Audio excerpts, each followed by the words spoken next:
दर्यापुरात एकाच युवकाने केला 2 अल्पवयीन मुलीवर अत्याचार. दर्यापूर पोलीस स्टेशनमध्ये गुन्हा दाखल. आरोपी फरार असल्याची माहिती.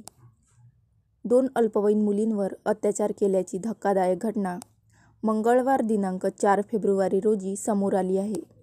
या प्रकरणी दोन्ही अल्पवयीन मुलींच्या वेगवेगळ्या तक्रारीवरून मंगळवारी रात्री अत्याचारी युवकावर बलात्कार व पॉस्को अंतर्गत गुन्हे दाखल करण्यात आले आहे. सूर्यकांत सोनी वय 22 वर्ष, राहणार शिवाजीनगर दर्यापूर असे गुन्हा दाखल झालेल्या युवकाचे नाव आहे. सविस्तर असते की वर्ष 2022 मध्ये 16 व 17 वयोगटातील या 2 अल्पवयीन मुलींची इंस्टाग्राम अकाउंटवरून ओळख झाली होती.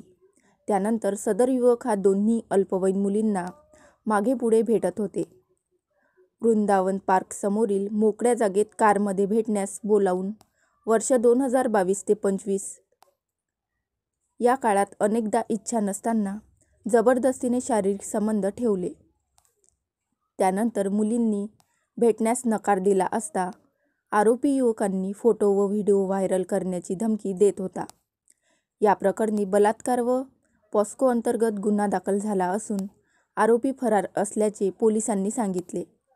घटनेचा पुढील तपास ठाणेदार सुनील वानखडे यांच्या मार्गदर्शनाखाली एपीआय अभय चौथमकर, एपीआय मनीष दुबडे करीत आहेत. विशेष म्हणजे मागील 25 दिवसात अल्पवयीन मुलींवर अत्याचाराच्या घटनांमध्ये वाढ झाली असून पालकांना चिंता भेडसावत आहे.